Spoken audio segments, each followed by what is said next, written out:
My girlfriend recently tweeted, "If he can't handle me at my worst, he doesn't deserve me at my best." Following a public altercation where she screamed at me, I retweeted her statement with a simple, "You're right," and subsequently blocked her. The next day, she arrived at my workplace to confront me about why I had embarrassed her online. I am a 27-year-old man who had been in a relationship with Catherine, 25, for 2 years. Our connection blossomed through mutual friends, and we quickly hit it off due to her humor, ambition, and striking beauty, complemented by her substantial social media following of 11,000 on Twitter, where she showcased her lifestyle content. In hindsight, I should have recognized the signs. The incident that sparked the argument occurred at an engagement party for one of her friends at an outdoor venue adorned with fairy lights, tended by approximately 80 guests. I was engaged in a conversation with the groom's brother about basketball when Catherine, already 3 drinks in, approached us. She abruptly interrupted. "There you are. Of course, you're talking about sports." I introduced her to the groom's brother, but she merely rolled her eyes in response. "We need to leave now," she insisted. I replied, "Kath, we just got here an hour ago." Her response was dismissive. "I don't care. Deborah's here." Deborah was her former best friend, who, according to Catherine, had appropriated a brand partnership from her 6 months earlier. Their relationship had since deteriorated into a series of passive-aggressive social media posts. I suggested she avoid Deborah, but this triggered an outburst from her. "You never support me. You don't understand what she did to me. You're supposed to be on my side." As her voice escalated, conversations around us ceased. And while the music continued to play, the dance floor fell silent. Catherine's gestures became increasingly animated as she accused me of being like everyone else, dismissing her feelings as dramatics and labeling her as crazy. "Catherine, please," I pleaded. "Don't, Catherine, please me. I'm done explaining myself to people who don't get it." In a fit of rage, she threw her drink not at me, but onto the ground, splashing it onto the bride-to-be's dress, which plunged the venue into dead silence.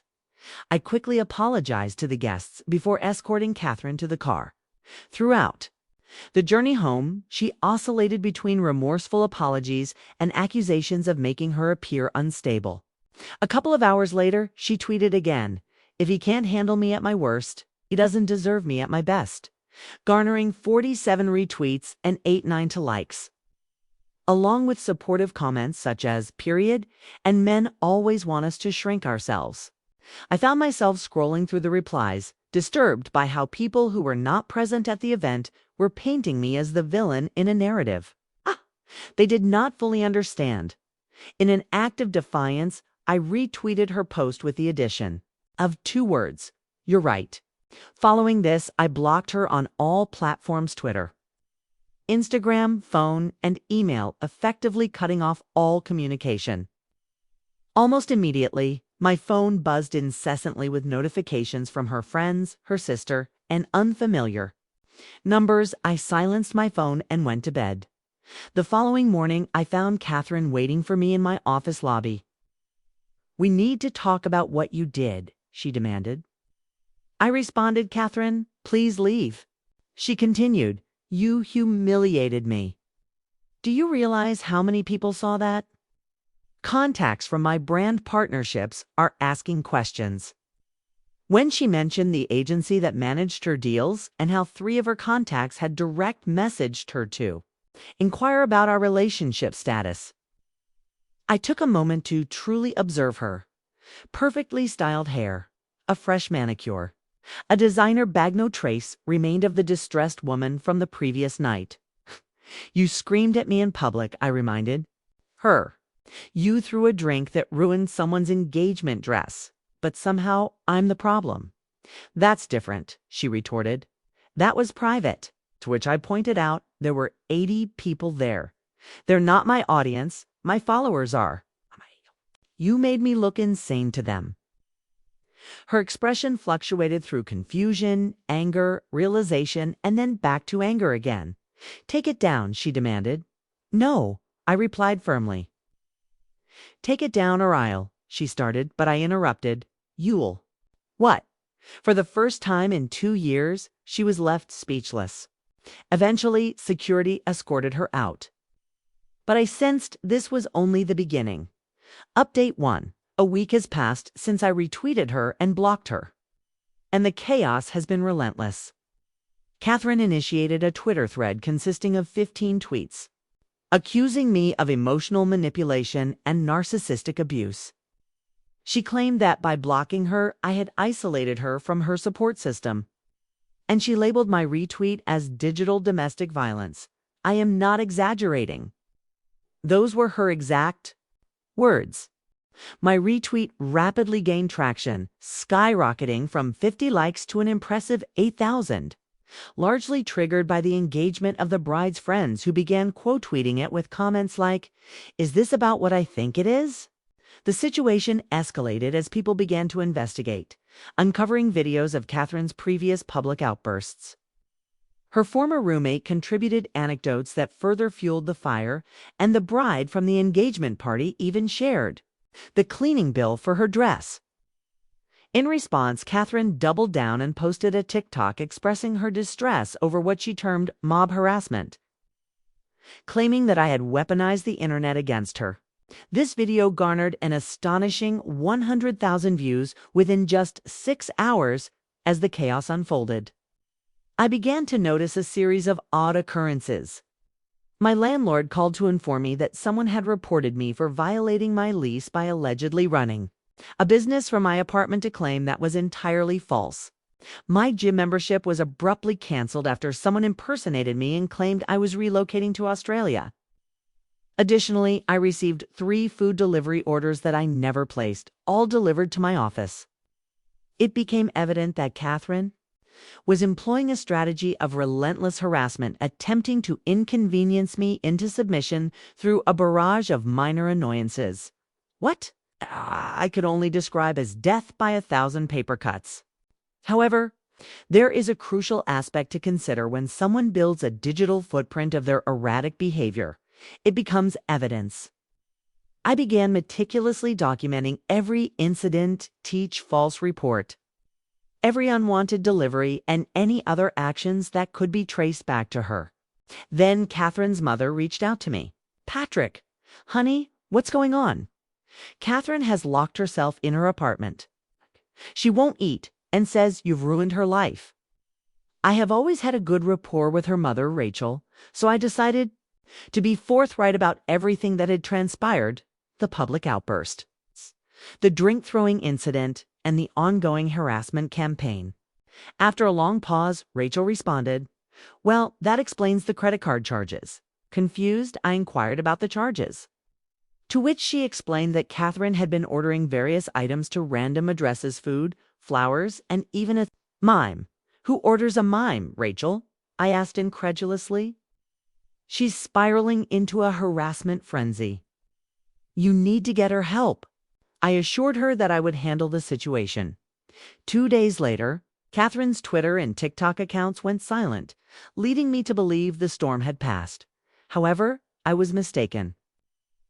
While Catherine was absent from social media, her friend Virginia was not. Virginia maintained a YouTube channel with 200,000 subscribers, and she uploaded a video titled, "My Best Friend's Ex is Stalking Her: A Deep Dive." The video was a 45-minute compilation of falsehoods, half-truths, and creative editing. Virginia included a screenshot of my retweet but omitted Catherine's original post, discussing the blocking while ignoring the public outburst entirely. She portrayed me as an abuser who had gaslit Catherine into believing she was unstable. Yet Virginia made a critical error. In a montage displaying how stressed Catherine had been, she inadvertently included a blurry 2-second clip from the engagement party. She likely believed it to be innocuous, but it captured the sound of Catherine screaming and the outline of a drink being thrown, which began to shift the narrative. Update 2. The blurry clip in Virginia's video caught the attention of the bride's cousin, who had the full Instagram story, as did several others. Within hours, a supercut video began circulating that showcased the entire engagement party incident from multiple angles.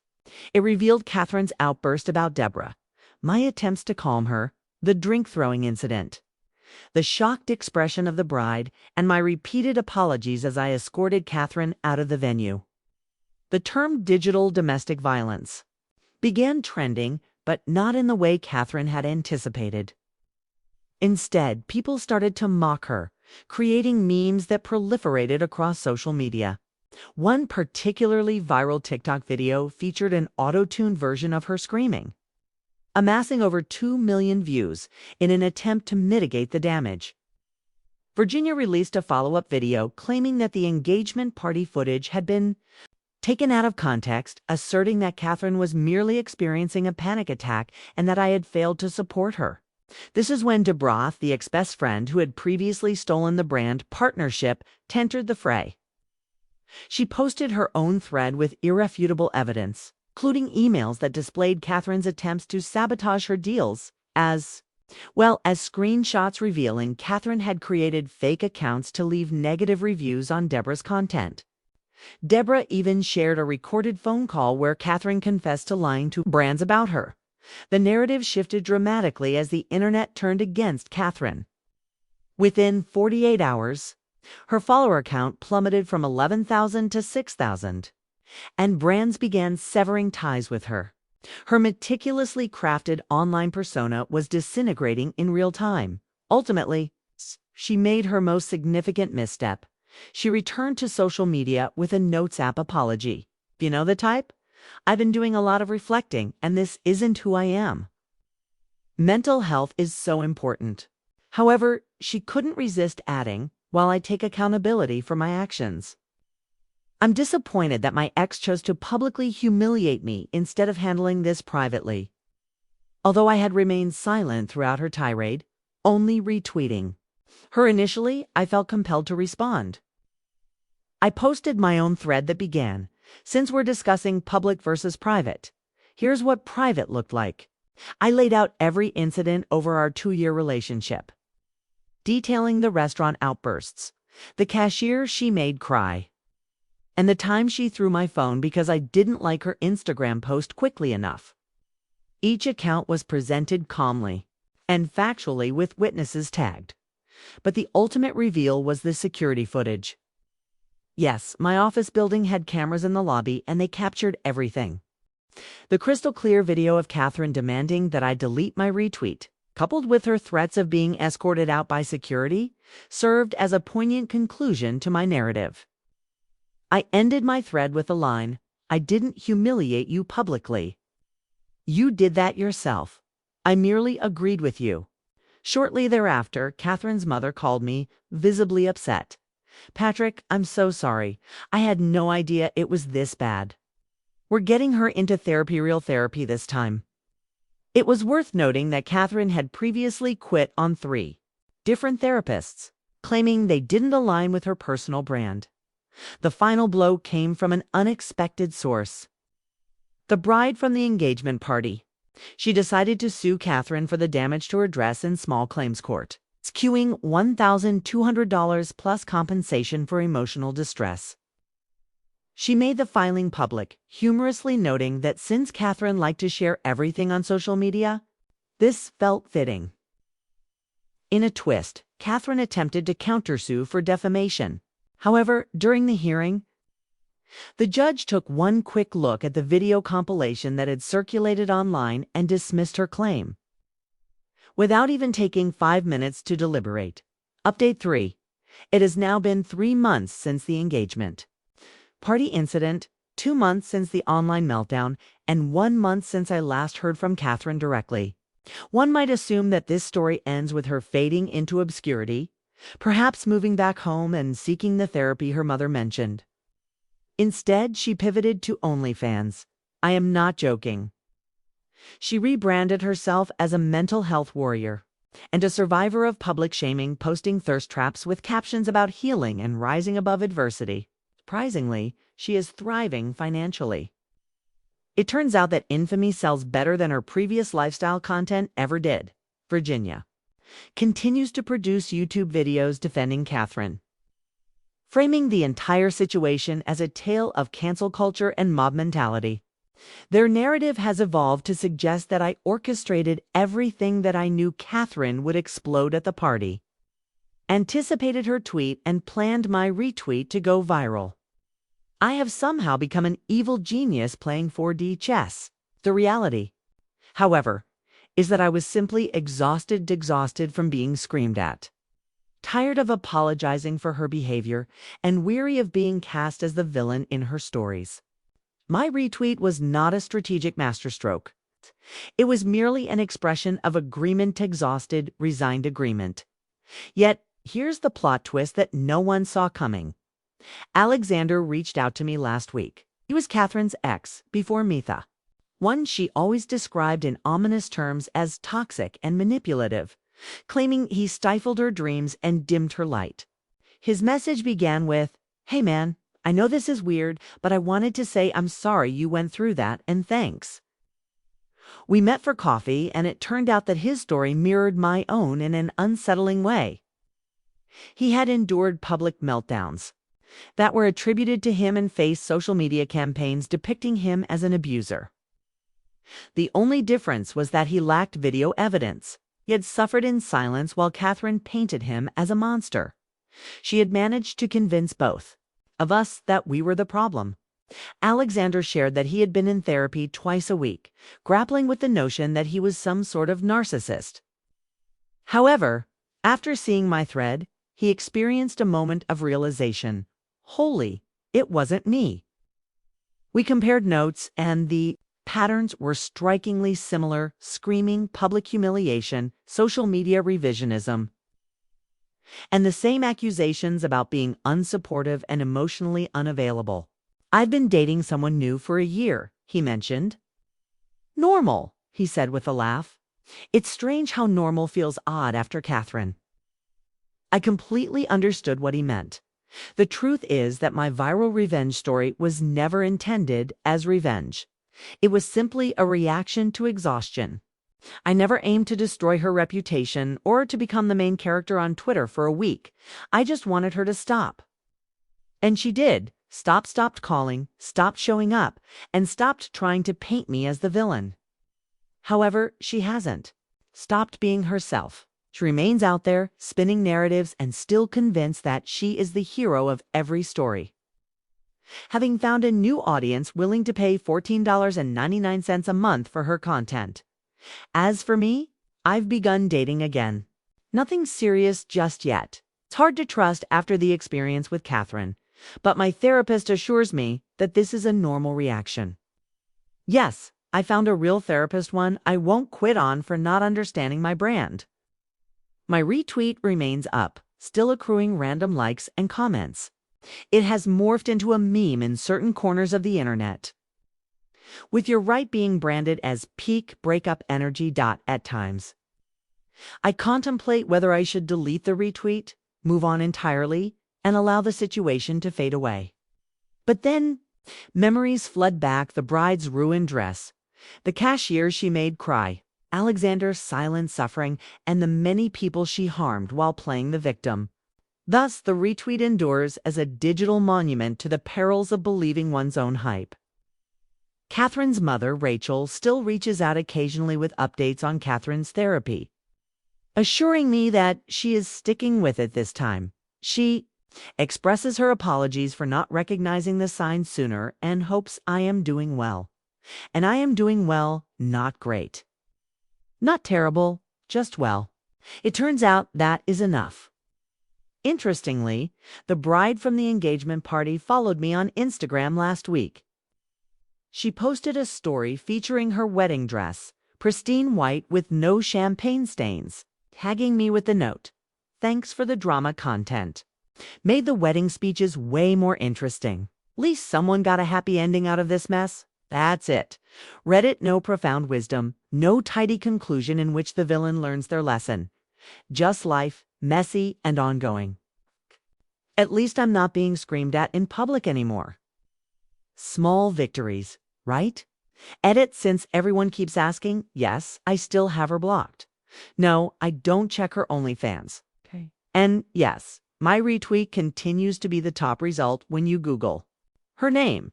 Make of that what you will.